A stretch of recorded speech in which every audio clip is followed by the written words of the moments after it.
আমাদেরকে ইন্টেলিজেন্স থেকে, আমাদের রাষ্ট্রীয় ইন্টেলিজেন্স গোয়েন্দা বিভাগ থেকে কিছু তথ্য শেয়ার করা হয়েছে। বলা হয়েছে যে হাদি তার ইনকিলাব সেন্টার যে তৈরি করেছিল, অর্থাৎ তিনি যেখান থেকে দিল্লি সংস্কৃতির বিরুদ্ধে একটি বাংলাদেশি সংস্কৃতির জন্য যে লড়াইটা শুরু করেছিলেন কালচারাল ভাবে, সেটা অর্থাৎ ইনকিলাব সেন্টারটা অবস্থিত ছিল বাংলা মোটরে। আমি লোকেশনটা একটু বলি। ফ্ল্যাট নম্বর 3-A, হাউস নাম্বার 32, এটা হলো dominion Roshan villa, Mymensingh lane, Bangla motor. বলা হচ্ছে হাদি যে ভবনটিতে তার অফিসটি খুলছিলেন, এটির মালিক ছিলেন একজন হিন্দু ব্যক্তি, নাম পরিমল চন্দ্র দাস। তিনি একটি প্রাইভেট কোম্পানিতে খুব ছোট পদে কাজ করতেন, একটা ব্যাটারি কোম্পানি। হ্যাঁ, তো এই ভলভো ব্যাটারি কোম্পানিতে তিনি কাজ করতেন, অ্যাকাউন্টসে একটা খুব সাধারণ পদে চাকরি করতেন। কে? যেই ভবনটি ইনকিলাব সেন্টার প্রতিষ্ঠিত হয়েছে সেই ভবনের মালিক মিস্টার পরিমল চন্দ্র দাস। এবং এখানে চাকরিরত, মানে ভলভো ব্যাটারি কোম্পানিতে চাকরিরত অবস্থায় দুর্নীতির দায়ে তার চাকরিটা চলে যায়। পরে হুমকু বলা হচ্ছে যে এই দুঃখিত, ভলভো ব্যাটারির অ্যাকাউন্টসের সাথে তিনি আর সংযুক্ত থাকেননি। সে মিরপুরে কাজ করতেন, তার বেতন ছিল মাত্র 10,000 টাকা। তো বাংলা মোটরের মতো একটি অভিজাত অঞ্চলে মাত্র 10,000 টাকা বেতনের একজন কর্মচারী কি করে 4টি ফ্ল্যাটের মালিক হন? ইনকিলাব সেন্টার তো একটি ফ্ল্যাট, এরকম আরো 3টি, মোট 4টি ফ্ল্যাট ছিল পরিমল চন্দ্র দাসের। এবং 2020 থেকে 21 সাল পর্যন্ত তিনি সেই ব্যাটারি কোম্পানিতে চাকরি করেন। পরবর্তী 4-5 বছরে সে ডোমিনিয়ন রওশন ভিলাতে 4টি ফ্ল্যাটের মালিক হয়। একটি প্রশ্ন তৈরি হয়েছে যে ইনকিলাব কালচারাল সেন্টারের সাথে পরিমল চন্দ্র দাসের কানেকশনটা হয়েছিল আসলে কিভাবে? আমাদের শরীফ ওসমান হাদি যে ভবনটি ভাড়া নিয়ে তার ইনকিলাব সেন্টার তৈরি করেছিলেন, এটির জন্য পরিমলের সঙ্গে কিভাবে পরিচয় ঘটেছিল আমাদের ওসমান হাদি, এটা আমাদের ইন্টেলিজেন্সের বা যারা এই বিষয়ে তদন্ত করছেন তাদের জানা উচিত। 2 নম্বর প্রশ্ন হলো, হাদির খুনির সাথে পরিমল চন্দ্র দাসের কি কি কানেকশন আছে? যে ছেলেটি হাদিকে গুলি করে মেরেছে বা যারা এই হত্যাকাণ্ডের পরিকল্পনায় সংযুক্ত আছেন, তাদের সাথে পরিমলের সম্পর্কটা আসলে কি, কোনো কানেকশন আছে কিনা, এটা একটু অনুসন্ধান করা খুব জরুরি। 3 নম্বর প্রশ্ন হলো, হাদির খুনিকে মানে হাদির যে খুনি, তিনি তো হাদির খুব নিকট বা কাছের লোক বলি আমরা সোশ্যাল মিডিয়ায় বিভিন্ন ছবিতে ভাইরাল হতে দেখেছি। এই খুনির সাথে হাদিকে পরিচয় ঘটিয়ে দিয়েছে কে? তিনি কি এই পরিমল? কারণ ব্যক্তিটা কোন ধর্মের বা কোন ব্যক্তি বুঝতে পেরেছেন। তো এটা নিয়ে আমাকে এই তথ্যগুলো দিয়েছে আমাদের রাষ্ট্রের গোয়েন্দা বাহিনীর কিছু গুরুত্বপূর্ণ ব্যক্তি। তারা বলছেন যে সোশ্যাল মিডিয়াতে কথাগুলো উপস্থাপন করা খুব জরুরি, কারণ এই পরিমল যিনি মাত্র 10,000 টাকা বেতনে কাজ করতেন, তিনি বাংলা মোটরের একটি অভিজাত অঞ্চলে 4টি ফ্ল্যাটের মালিক হলেন কি করে, এবং হাদির সাথে তার পরিচয় হলো কি করে, এবং যে খুনি, সেই খুনির সাথে হাদির পরিচয় কে ঘটিয়েছে, এই প্রশ্নগুলোকে নিয়ে এখন কাজ শুরু করলে পরিমল এখনো বাংলাদেশে আছেন এবং তাকে যদি আমাদের আইন শৃঙ্খলা বাহিনী জিজ্ঞাসাবাদ করেন, এটা নেপথ্যের অনেক তথ্য বেরিয়ে আসবে। কিন্তু সরকার এই ব্যাপারে নাখোশ, কি বলে, সরকার এই ব্যাপারে খুব চুপচাপ। হাদির হত্যার আজকে প্রায় 11 থেকে 12 দিনের মতো, বা আরো বেশি হলো কিনা, 11-12 দিনের মতো দিন আমরা পার করলাম হাদি হত্যার।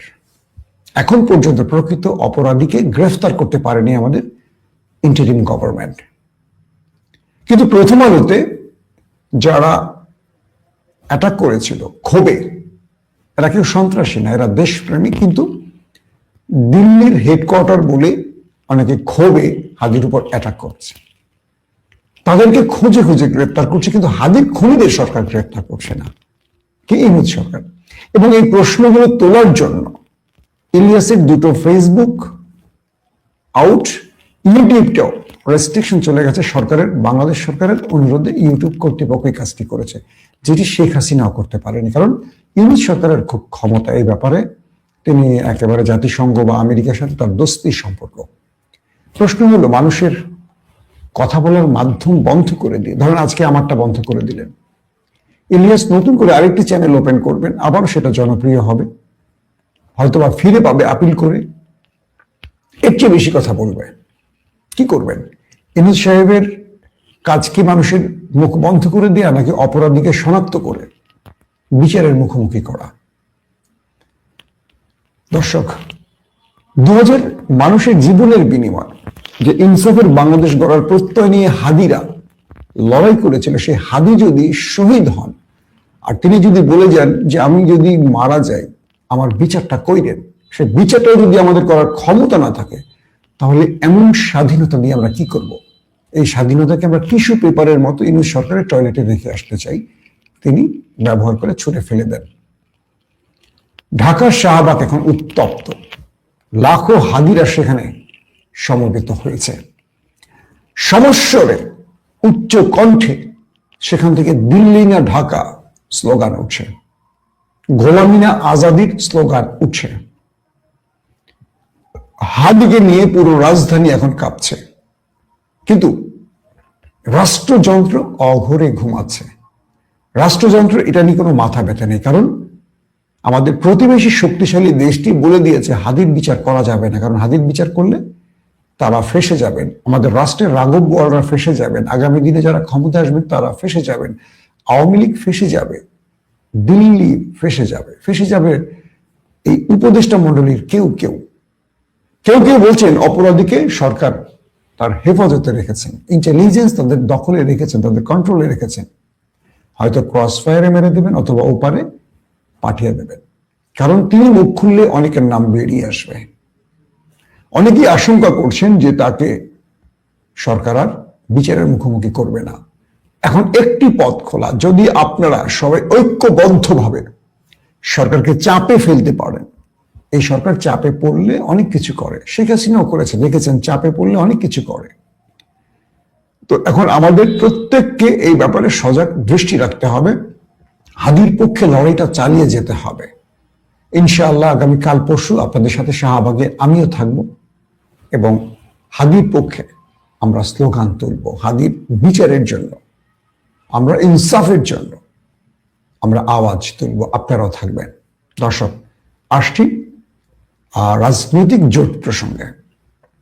জামাত ইসলামকে নিয়ে অনেক রকম আলোচনা চলছে এবং বাংলাদেশে জনাব তারেক রহমান তার স্বদেশ প্রত্যাবর্তনের পর আমরা দেখছি যে জামাত কিছুটা কোণঠাসা অবস্থায় আছে, বিএনপি বেশ ফুরফুরে অবস্থায় আছে এবং তারেক রহমান 300 ফিটে তার বক্তব্য, জনগণের উচ্ছ্বাস, এরপর শহীদ প্রেসিডেন্ট জিয়াউর রহমানের মাজারের জিয়ারত, আমাদের ওসমান হাদির কবর জিয়ারত এবং তার মা বেগম খালেদা জিয়ার সাথে তার সাক্ষাৎ, সবকিছু মিলে বিএনপির মধ্যে একটা ঈদ উৎসব চলছে।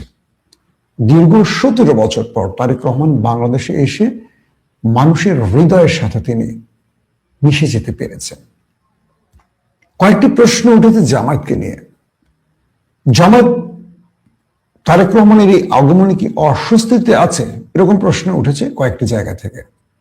আমি জামায়াত নেতাদের ফোন করেছিলাম এই ব্যাপারে, তারা বলছেন যে না, আমরা বিএনপিকে সবসময় আমাদের মিত্র মনে করি, আমরা দীর্ঘ কয়েক যুগ ধরে 20 দলীয় জোট করে একসাথে কাজ করেছি। তারেক রহমান আশায় আমরা খুশি, কারণ এই দলটি একটি বিশৃঙ্খল পরিবেশের মধ্যে ছিল বেগম জিয়া অসুস্থ হওয়ার পর। আমরা আশা রাখি তারেক রহমান দলটিকে গোছাতে পারবেন। আর বিএনপি নেতারা বলছেন যে তাদের নেতা দেশে আসায় নেতা কর্মীরা উজ্জীবিত হয়েছে এবং তারা একটি ভালো নির্বাচনের দিকে এগিয়ে যাচ্ছে। প্রশ্ন হলো কয়েকটি, যে জামাতের জোট নিয়ে বিগত সময়ে যে আলোচনা চলছে, আমি গতকালকেও আপনাদের একটি ব্রেকিং সংবাদ দিয়েছিলাম যে আমাদের ইন্টেলিজেন্স এবং ওপারের ইন্টেলিজেন্স 8 দলীয় জোটটাকে ভাঙার জন্য নানানভাবে চেষ্টা করছে এবং আমি চরমোনাই, মামুনুল হক সহ অনেকের কাছে অনুরোধ করেছিলাম এবং অনেকের সাথে আমি পার্সোনাল কথাও বলেছিলাম যে বাংলাদেশকে টিকিয়ে রাখতে হলে যেমন জাতীয়তাবাদী শক্তি বিএনপি এবং ইসলামী শক্তি ইসলামী দলগুলোকে টিকিয়ে রাখতে হবে। ফ্যাসিজমের বিরুদ্ধে যদি বাংলাদেশকে টিকিয়ে রাখতে হয়, গণতান্ত্রিক ধারা বা ইসলামী মূল্যবোধকে টিকিয়ে রাখতে হয়, বিএনপি এবং ইসলামী দলগুলোকে পাশাপাশি চলতে হবে। আজকে পর্যন্ত এই লাইভটি করা পর্যন্ত আমি আরো কিছু ভালো তথ্য পেয়েছি। সেটা হলো চরমনায় গো ধরেছে যে তারা কোনো চাপে মাথা নত করবে না।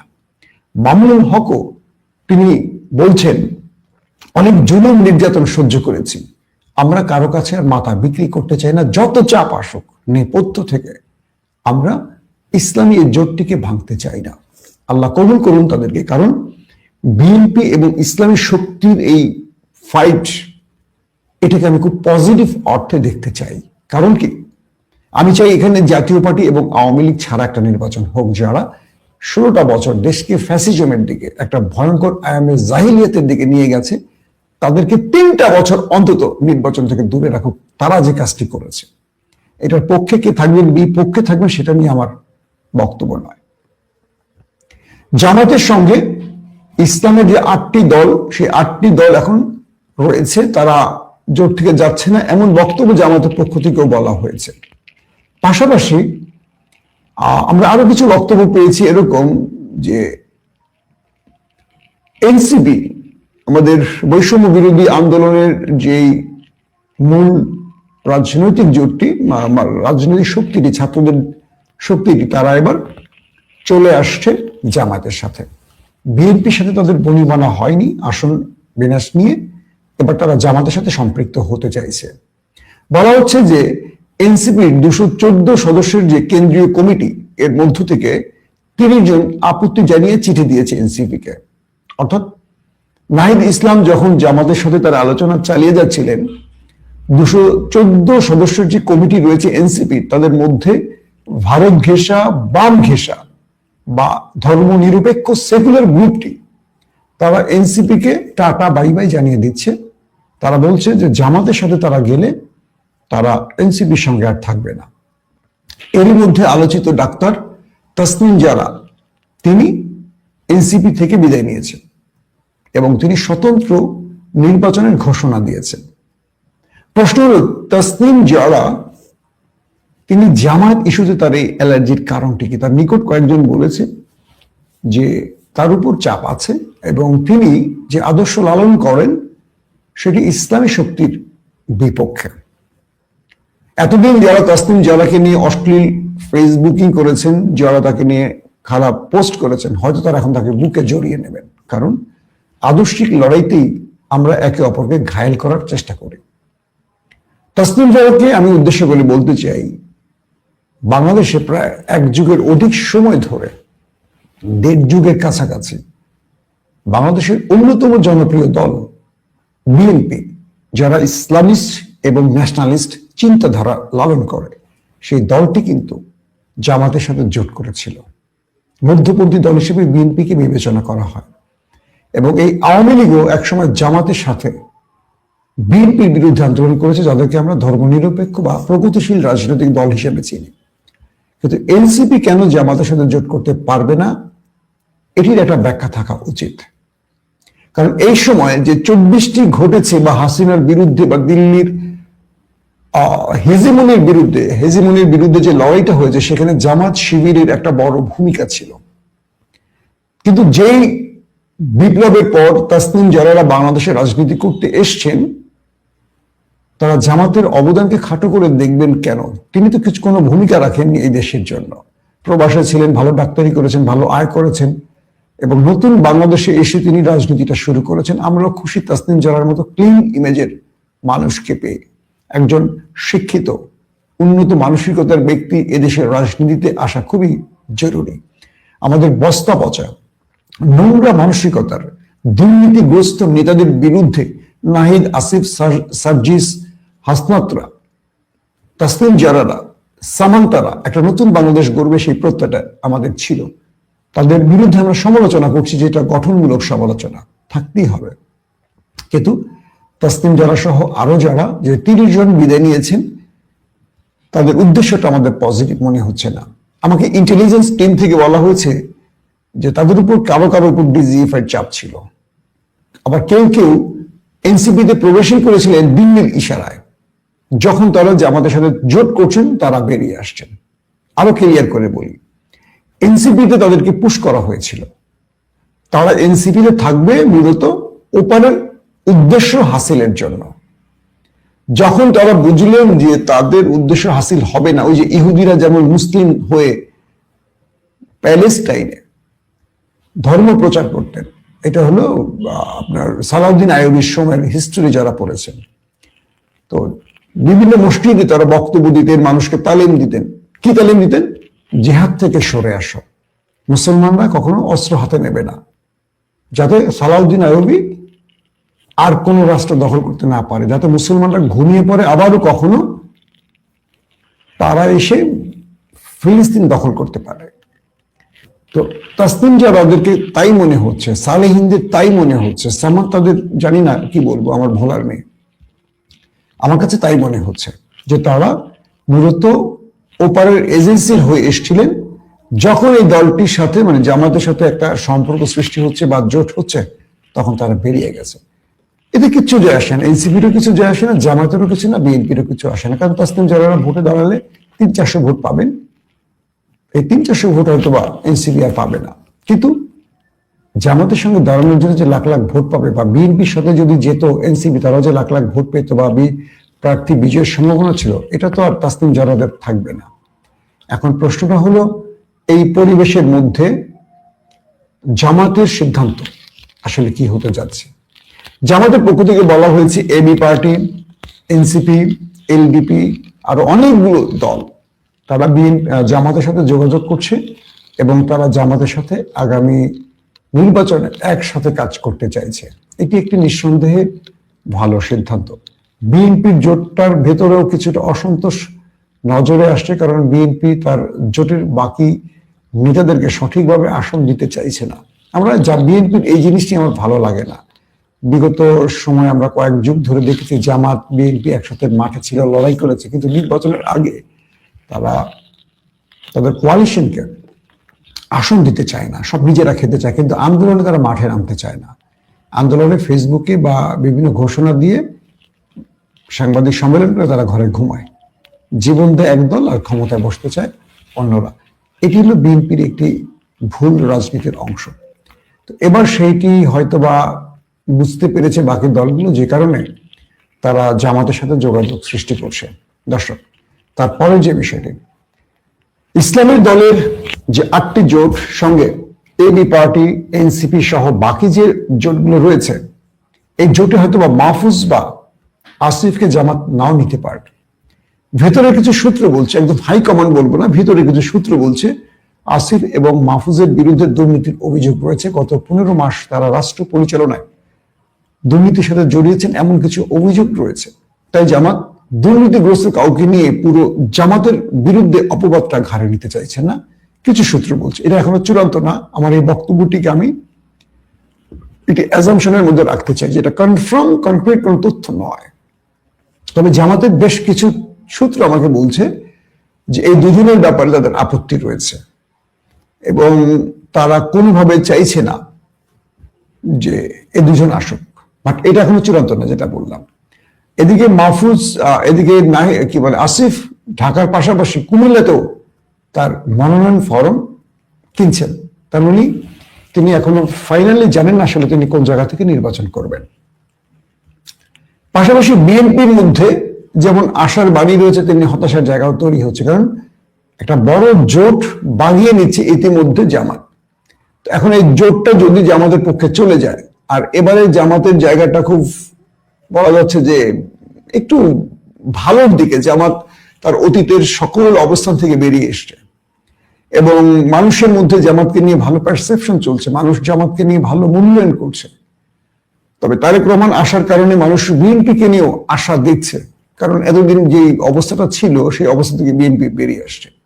সবকিছু মিলে আগামী লড়াইটা আমার কেন যেন মনে হয় খুব হাড্ডাহাড্ডি হবে। আর এনসিপি নাহিদ ইসলামরা তারা জামাতের সাথে যতটা কি বলবো সহজ সমীকরণে যেতে পারবে, বিএনপির সাথে পারবে না। কারণ বিএনপির প্রচুর প্রার্থী তারা স্বতন্ত্র হয়ে দাঁড়িয়ে যাবে নির্বাচনে। কিন্তু সেক্ষেত্রে যারা জোটের প্রার্থী আছেন তারা সেখানে ঢুকতেও পারবেন না। বিএনপি এত বিদ্রোহী প্রার্থী, সেখানে সুবিধাটা করা তাদের জন্য খুব কঠিন হয়ে যাবে। তো এই ক্ষেত্রে এটুকু বলা যায় যে সিদ্ধান্তটা মেবি ভালো নিয়েছে এনসিপি, কারণ জামাত তার জোটের ক্ষেত্রে আমার মনে হয় যে বড় রকম ছাড় দেবে। দর্শক, আপনাদের কোনো গুরুত্বপূর্ণ প্রশ্ন থাকলে আমি সঠিকভাবে উত্তর দিতে চাই, কোনো প্রশ্ন আছে কিনা। তবে বিএনপির চেষ্টাটা আছে আওয়ামী লীগ জাতীয় পার্টির ভোটগুলো তাদের পক্ষে নেয়ার, কিন্তু এখনো মাঠ যেটা বলছে এই ভোটগুলো দাঁড়িপাল্লার দিকে যেতে পারে। বিগত 15-16 মাসে বিএনপির আচরণ আওয়ামী লীগ এবং জাতীয় পার্টির মধ্যে একটা আতঙ্ক সৃষ্টি করছে।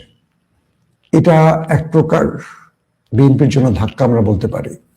এবং জামাত ইসলাম যে পারফেক্ট রাজনীতিটা করছে, যে চমৎকার গোছানো রাজনীতি করছেন ডক্টর শফিক, তিনি পূর্বের ধ্যান ধারণা থেকে বেরিয়ে তার কি এরদোয়ানের মতো যে খেলাগুলো খেলছেন এবং অনেক বিদেশিদের পরামর্শ অ্যাকসেপ্ট করে তিনি যে কাজগুলো করছেন, তাতে মনে হচ্ছে আগামী দিনগুলোতে তিনি ভালো কোনো রেজাল্ট আনতে পারেন।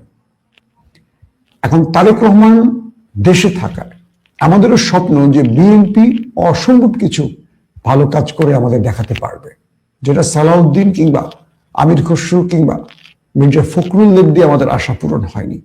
আমরা তাকিয়ে আছি জনাব তারেক রহমানের দিকে, যে এই নির্বাচনটি যেমন সুষ্ঠু হবে, তেমনি আমরা যারা বিগত 3 ভোট দিতে পারিনি আমাদের সে স্বপ্নটাও পূরণ হবে, এবং এমন একটি সরকার প্রতিষ্ঠিত হবে যে সরকারটি স্রেফ বাংলাদেশের সরকার হবে। একদিকে তার রাজনীতিতে একটা প্রশ্ন উঠে গেছে, পাশাপাশি তার নিরাপত্তার প্রশ্নটি এসছে।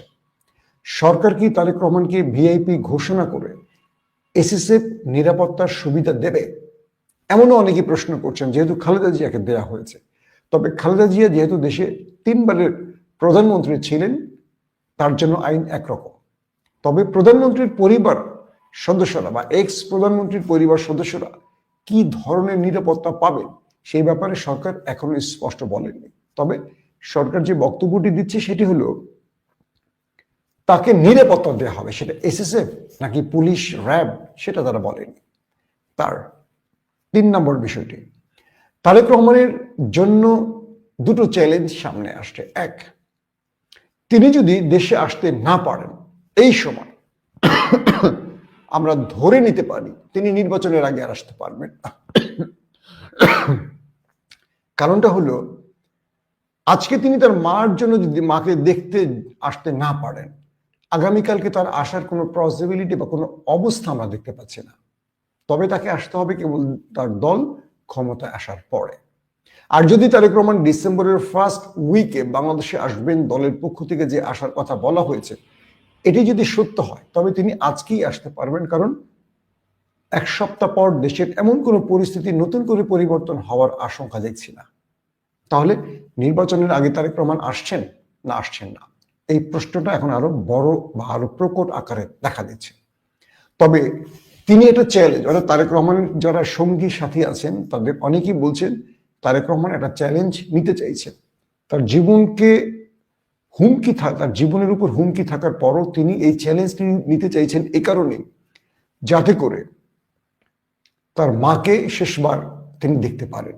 কারণ তার মায়ের বা বেগম জিয়ার শারীরিক অবস্থা খুব একটা ভালো নেই। তবে আমরা আশা রাখি আল্লাহ তাকে সুস্থ করবেন এবং এই দেশের হাল ধরায় সহযোগিতা করবেন। দ্বিতীয় যে বিষয়টি বিএনপি প্রসঙ্গে, সেটি হলো সাম্প্রতিক কয়েকটি তথ্য আমাদের কাছে এসছে, ইন্টেলিজেন্স তথ্য। আমি সোশ্যাল মিডিয়ার কথা বলছি না, ইন্টেলিজেন্স তথ্য তারা অনেকেই শেয়ার করেন, সেটা পুলিশের গোয়েন্দা বাহিনী, র্যাব বা আদার্স ডিপার্টমেন্টগুলোর। তারা বলছেন বিএনপির একটা গ্রুপ চাইছে নির্বাচন আরো 1 বছর পেছাতে। এতদিন আমরা যে বিএনপিকে দেখেছিলাম যে নির্বাচন তারা চাইছেন দ্রুত, কিন্তু সেই বিএনপির মধ্যে একটা গ্রুপ সাম্প্রতিক বিএনপির জনপ্রিয়তা হ্রাস, পাশাপাশি ইসলামী দলগুলোর উত্থান, বড় বড় সমাবেশ এবং মাস পিপলের কাছে, জনগণের কাছে বিএনপির নেতারা যখন ভোট চাইতে যাচ্ছেন, পরিবেশ পরিস্থিতি তাদের পক্ষে যাচ্ছে না, এমন কিছু তথ্য উঠে এসছে এবং সাম্প্রতিক জরিপগুলো বলছে বিএনপিকে ক্রমান্বয়ে ছাড়াতে শুরু করেছে জামায়াত ইসলাম বা ইসলামী দলগুলো। তো এক্ষেত্রে বিএনপি তাদের ভোট ব্যাংকে আরো দুটো শক্তিকে যোগ করতে চাইছে, একটি আওয়ামী লীগ, একটি জাতীয় পার্টি। ইন্টেলিজেন্স সোর্স গুলো বলছে যে বিএনপির একটা গ্রুপ, আমি বলছি না পুরো বিএনপির একটা গ্রুপ চাইছে নির্বাচন আরো 1 বছর পেছাক।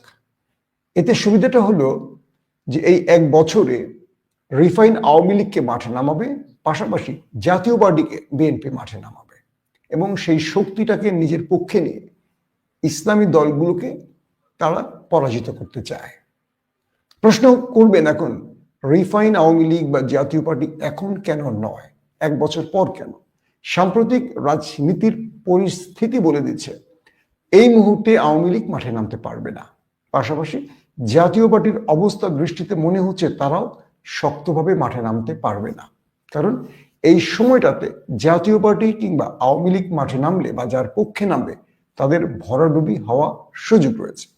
আর বিএনপি যেহেতু মাঠে এই দুটো দলের পক্ষে এখন কথা বলার সুযোগ পাচ্ছে না, সেহেতু বিএনপি এই রিফাইন বা জাতীয় পার্টি এদেরকে নিয়ে তার মাঠ গরম করতে পারছে না। তাই তারা আরো 1 বছর সময় চাইছে, যে সময়টিতে তারা ক্রমান্বয়ে আওয়ামী লীগ এবং জাতীয় পার্টিকে তাদের মধ্যে অন্তর্ভুক্ত করে একটা চ্যালেঞ্জিং নির্বাচনে, অর্থাৎ হুমকি যেন থাকে না, পরাজয়ের যেন শঙ্কা না থাকে, এই সুযোগটি তৈরি করতে চাইছে বিএনপি। এমনটিও বলছে ইন্টেলিজেন্স তথ্যগুলো।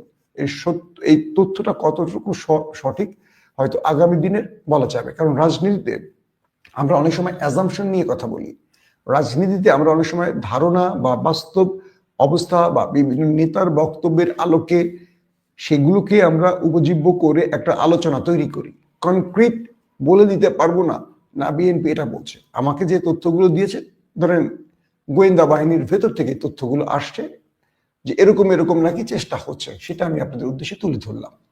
এখন পুরো বিষয়টি দাঁড়াচ্ছে যে বিএনপি এই মুহূর্তে একদিকে বেগম খালেদা জিয়ার হাসপাতালে তার অবস্থা খবর জানেন, পুরো বাংলাদেশ একটা টেনশনে আছে, তারেক রহমান দেশে ফিরতে পারছেন না, সেই পরিস্থিতি এখনো তৈরি হয়নি এবং সেটি তিনি স্পষ্ট করেছেন।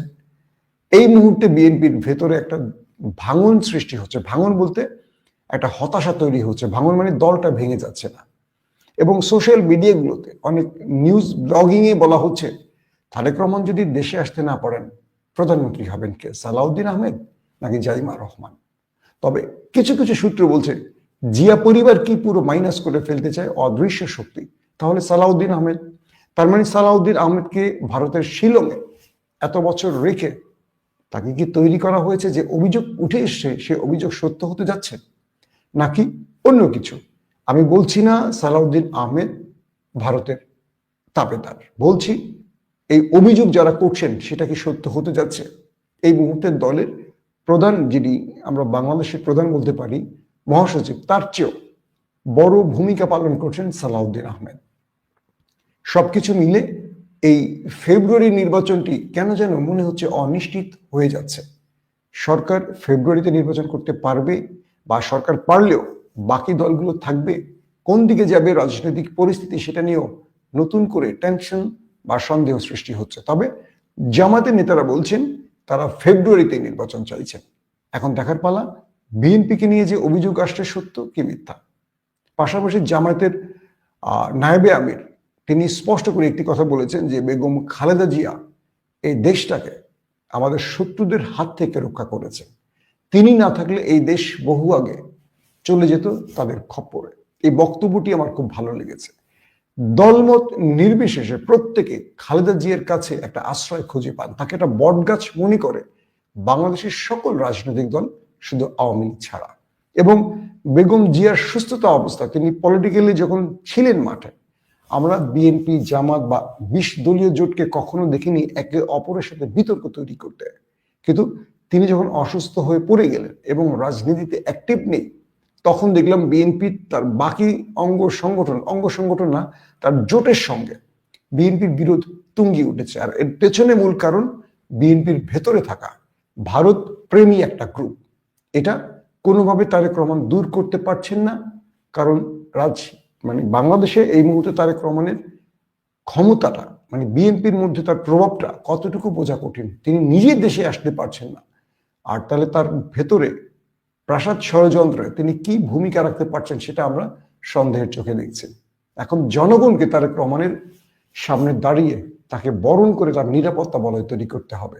রাজনৈতিকভাবে বিএনপির মধ্যে বহু মতের লোক থাকে, বহু দল থেকে উঠে আসা লোক থাকে, তাই বিএনপিকেও এই মুহূর্তে বিশ্বাস করা খুব কষ্ট। জনগণ এখন তারেক রহমানকে তাদের হিরো বানিয়ে অ্যাকসেপ্ট করতে পারে, এটাই একমাত্র শক্তি। আসি পাকিস্তান প্রসঙ্গে। পাকিস্তানের সাবেক প্রধানমন্ত্রী ইমরান খান বেঁচে আছেন কি নেই এটা নিয়ে প্রায় 1 মাসের মতো নানান রকম আলোচনা সমালোচনা হয়েছে।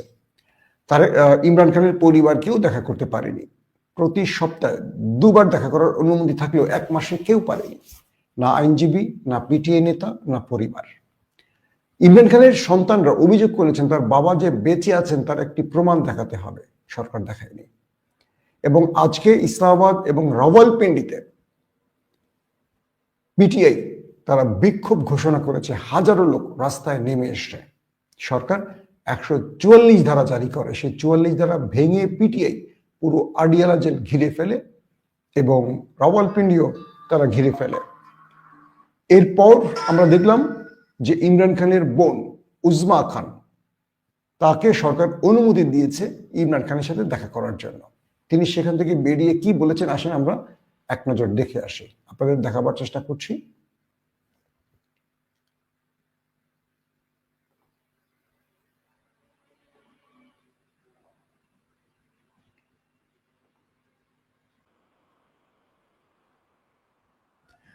ইমরান খানের বোন উজমা খান বললেন ইমরান খানের সাথে আজকে তিনি দেখা করেছেন, আলহামদুলিল্লাহ তিনি ভালো আছেন, তবে শারীরিকভাবে চেয়েও তিনি মানসিকভাবে বেশি অসুস্থ হয়ে পড়েছেন। তাকে একটা রুমের মধ্যে আটকে রাখা হয়েছে, তাকে সেখান থেকে খুব একটা বের হতে দিচ্ছে না। 4 সপ্তাহ তার সাথে কাউকে দেখা করতে দিচ্ছে না এবং তাকে যে রুমটিতে রাখা হয়েছে খুব ছোট একটি রুম, তার উপর এবং ইমরানের স্ত্রী বুশরা বিবির উপর মানসিক চাপ তৈরি করছে। ইমরান খানের বোনদের কাছে সেনাবাহিনীর ইন্টেলিজেন্স যে বার্তাটি পাঠিয়েছিল যে সেনাবাহিনীর প্রধান ফিল্ড মার্শাল আসিফ মনিরের যে নোটিফিকেশনটি তাকে আগামী 10 বছরের জন্য পাকিস্তানের অজেয় শক্তিতে রূপ দিবে, এই নোটিফিকেশনটি চূড়ান্তের আগ পর্যন্ত তাকে এভাবে গোপনে রাখা হবে। তো অবশেষে পিটিআই যখন রাজপথে নেমে এসছে, পুরো পাকিস্তান যখন উত্তপ্ত হয়ে উঠছে এবং পাকিস্তানের মধ্যে ভাঙনের সুর বেজে উঠছে, সরকার পতন আন্দোলন শুরু হয়ে গেছে, তখন বাধ্য হয়ে ইমরান খানের বোন আডিয়ালা জেলে ইমরান খানের সাথে দেখা করার অনুমতি দেওয়া হয়েছে এবং ইমরান খানের বোন আজকে জানিয়ে দিয়েছেন তিনি সুস্থ আছেন, ভালো আছেন, তবে মানসিকভাবে তিনি ভালো নেই। তার সাথে জেলখানার ভেতরে অমানবিক আচরণ, অমানবিক বলতে শারীরিক না, তার উপরে বিভিন্ন রকম মেন্টালি টর্চার করা হচ্ছে। তার মানে আমরা এইটুকু খবর পেলাম ইমরান খান সুস্থ আছেন, বেঁচে আছেন। যারা ইমরান ভক্তরা রয়েছেন সবাই একবার হলো আলহামদুলিল্লাহ বলবেন। বিষয়টা আসলে কি, আমার গত কয়েকদিনের লাইভে আমি পুরো বিষয়টি বা সিনারিটি আপনাদের তুলে ধরেছি। ইমরান খানের অবস্থাটা সেনাবাহিনী বোঝে, সেনাবাহিনী এটুকু বোঝে যে ইমরান খানকে ছেড়ে দিলে আগামী নির্বাচনে 90% জনপ্রিয়তা তার পক্ষে চলে গেছে। ভালো করে খেয়াল করবেন, বাংলাদেশের অবস্থাটা সেরকম হয়ে গেছে। বাংলাদেশে দুটো পারিবারিক রাজনৈতিক দলের মধ্যে আওয়ামী লীগ বিদায় নিয়েছে এবং দ্বিতীয় দলটির একজন প্রধান অসুস্থ, আরেকজন লন্ডনে, তিনি আসতে পারছেন না। মানুষ তৃতীয় দলগুলোর দিকে এখন ঝুঁকছে, খেয়াল করে দেখবেন ঝুঁকছে। কারণ কি? কারণ হলো মানুষ বলছেন যে আমরা অমুক একটু টেস্ট করে। ইমরান খান 18 সালে ক্ষমতা এসেছিলেন, এর আগে ইমরান খান একটা দুর্বল পিটিআই চেয়ারম্যান ছিলেন। ক্ষমতা আসার পর বা তার আপোষহীন লড়াই বা দেশপ্রেম, তার ইমানদারিত্ব, সততা তাদের দেশের জনগণ মাত্র 3.5 বছরে দেখেছে, যে কারণে ইমরান খানের বিকল্প হিসেবে আর কোনো দল এই মুহূর্তে নেই।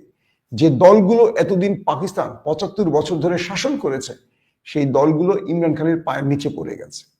তারা সবাই জোট করে পিডিএম বানিয়ে, সকল রাজনৈতিক দল একটা জোট করেও ইমরান খানকে আটকাতে পারেনি। বিগত যে নির্বাচনটি হয়েছিল ফেব্রুয়ারিতে, সেই নির্বাচনে আমরা কি দেখলাম? 200-র উপর আসন পেয়েছে ইমরান খান, যেখানে 160-65টা আসন পেলেই ক্ষমতায় বসতে পারে, সেখানে 200-র উপর আসন পেয়েছিল ইমরান। কিন্তু সেই ফর্ম 45-কে বাতিল করে ফর্ম 47 অর্থাৎ ডিসি কর্তৃক বা রিটার্নিং অফিসার কর্তৃক বানানো রিপোর্ট দিয়ে ক্ষমতায় বসানো হয়েছে পিডিএমকে। তো সেনাবাহিনীর ভেতরের যে তথ্য বলছে সেটি হলো, আসিফ মনির সবচেয়ে বড় থ্রেট মনে করেন ইমরান খানকে, এবং তিনি বুঝতে পারছেন যে ইমরান খান তার আগামী দিনের তার যে খায়েশ, সেই খায়েশের প্রধান বাধা। বাকি যে দলগুলো আছে তারা এখন 50-60% জনপ্রিয়তা যাদের ছিল তারা এখন 10%, 5%-এ চলে আসছে। কারণ একজন ইমানদার ইমরান খান।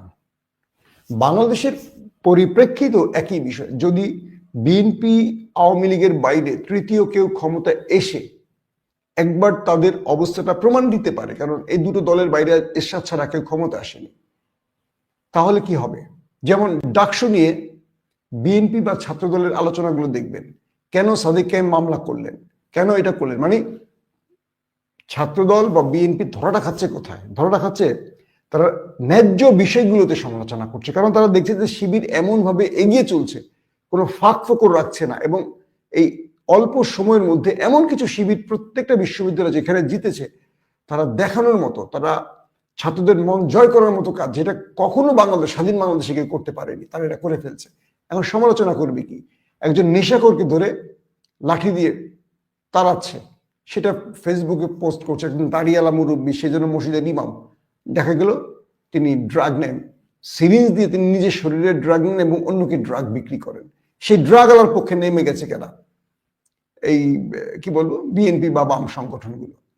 তো প্রত্যেকটা ক্ষেত্রে সমালোচনা করার আগে একবার বুঝবেন যে মানুষের সেন্টিমেন্ট আসলে কোন দিকে যায়। তো এই মুহূর্তে যেটা বোঝা যাচ্ছে যে বাংলাদেশের মতোই পাকিস্তানের ক্ষেত্রে দুই পারিবারিক রাজনৈতিক দলের উপর একটা থ্রেট হয়ে গেলেন ইমরান খান। আর ইমরানকে সেনাবাহিনী আটকাতে পারছিল না, কেন? বাকি দলগুলোকে আটকানো সেনাবাহিনীর জন্য সহজ ছিল, কারণ প্রত্যেকটা দল করছে দুর্নীতি। পিপলস পার্টি বলি আর মুসলিম লীগ নুন বলি, অর্থাৎ বেলোয়াল ভুট্টোর দল বলি আর কি বলে নওয়াজ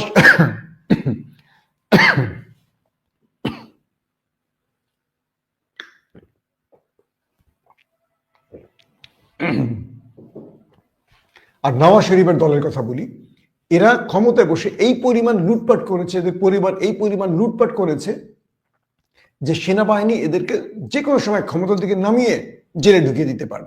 কিন্তু ইমরান খান তার 3.5 বছরে একটি টাকার দুর্নীতি করছে এমন প্রমাণ কেউ পায়নি। 200 মামলা হয়েছে, কিন্তু সব ফেক মামলা, এগুলো আদালতে গিয়ে একটা টিকে না। তো সেই কারণে সেনাবাহিনী ভয় পায়। আর দ্বিতীয় কারণ, ইমরানের জনপ্রিয়তা এই মুহূর্তে পাকিস্তানের 90%-এ চলে গেছে। এখন ইমরানকে বাঁচিয়ে রাখা তাদের জন্য যেমন থ্রেট, জেলে রাখাও থ্রেট। তাই সেনাবাহিনী ইমরানকে নিয়ে অনেক রকম এক্সপেরিমেন্ট করছে। শেষ পর্যন্ত সেই এক্সপেরিমেন্টের পরে আমরা কি দেখলাম? পিটিআই নেতাকর্মীদের যখন আজকে বিক্ষোভ মিছিল ব্যাপকভাবে নেমেছে, 144 যারা ভেঙে তারা রাজপথে নেমেছে, তখন বাধ্য হয়ে ইমরান খানের বোনকে অনুমতি দিয়েছে ইমরান খানের সাথে দেখা করার জন্য। একটা বিষয় মনে রাখতে হবে, রাজনীতির খেলাগুলো পাল্টে গেছে। বিএনপি এবং আওয়ামী লীগের উদ্দেশ্যে বলবো, মানুষকে আর আসলে বোকা বানানো যাবে না, আর বোকা বানানো যাবে না। আপনারা যারা বিগত সময়ে রাজনীতি করেছেন সেই ধ্যান ধারণা থেকে বেরিয়ে আসেন। এখন মানুষ রুল অফ ল চায়, ইনসাফ চায়, মানুষ তার অধিকার বুঝে নিতে চায়। মানুষ ওই নেতার আন্ডারে মিছিল করবে, ওই নেতার পেছনে চামচামি করবে, আর দিন শেষে একটা ঠিকাদারি পাবে, এটা আর চায় না। এটা আছে প্রত্যেকটা এমপি যারা প্রার্থী হবেন আওয়ামী লীগ বিএনপি বা এদের, দেখবেন যে এরা কিছু 10 জন 20 জন 30 জন করে চামচা পালে। এদের নেতা জিতলে এরা টেন্ডারবাজি করবেন, দখলদারিত্ব করবেন, এটা করবেন বা এটা বিগত সময় করছেন।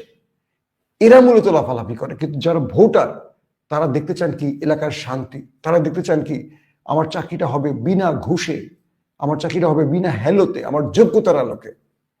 আগামী প্রজন্ম এই প্রত্নতাত্ত্বিক রাজনীতি বা এই পারিবারিক রাজনীতির বাইরে এমন একটা স্বাধীন রাজনীতি চান যেখানে ওয়েস্টার্ন কান্ট্রির মতো জনগণ তার অধিকারের ক্ষেত্রে কোনো রাজনীতির থ্রেটের মধ্যে যেন না পড়ে। অমুক নেতা এসে বাড়ি দখল করবে, অমুক নেতা এসে মেয়ে তুলে নিয়ে চলে যাবে, অমুক নেতা ব্যবসা বাণিজ্য দিয়ে থাবা দিয়ে বলবে দে চাঁদা, এইটা আর দেশের মানুষ চায় না। এবার নির্বাচনে এটার বিরুদ্ধে জনগণ একটা বড় চ্যালেঞ্জ হিসেবে দাঁড়াবে। এটা এখনই বড় দলগুলোর বুঝতে হবে। আর জামাতের জন্য একটা মেসেজ, জামাতের বহু নেতা আছেন, তারা ধরে নিয়েছেন ক্ষমতায় আসছেন, তাদের চরিত্রের আচরণে একটা মানে ক্ষমতাসীন ব্যাপার তৈরি হয়েছে। তারা এখন অনেককে তোয়াক্কা করতে চান না। জনগণ যে কাউকে রাজপথ মানে রাজপ্রাসাদ থেকে রাস্তায় নামিয়ে দিতে পারে, শেখ হাসিনার মতো। জামায়াত ইসলামিক দল হিসেবে তাদের কাছে আমাদের অনেক প্রত্যাশা, তারা যদি ক্ষমতায় কখনো আসে ভালো কিছু করবে। কিন্তু তাদের নেতাদের মধ্যে অনেক আচরণ আমাদের ভালো লাগছে না। ইসলামের নাম দিয়ে যদি ইসলামকে সঠিকভাবে ধারণই করতে না পারলো জামায়াত ইসলাম, তাহলে এমন জামায়াত ইসলামকে আমরাও ক্ষমতায় দেখতে চাই না। তবে আমরা চাই বিকল্প কিছু হোক, যেটা বাংলাদেশের জন্য কল্যাণের হবে। আল্লাহ হাফেজ।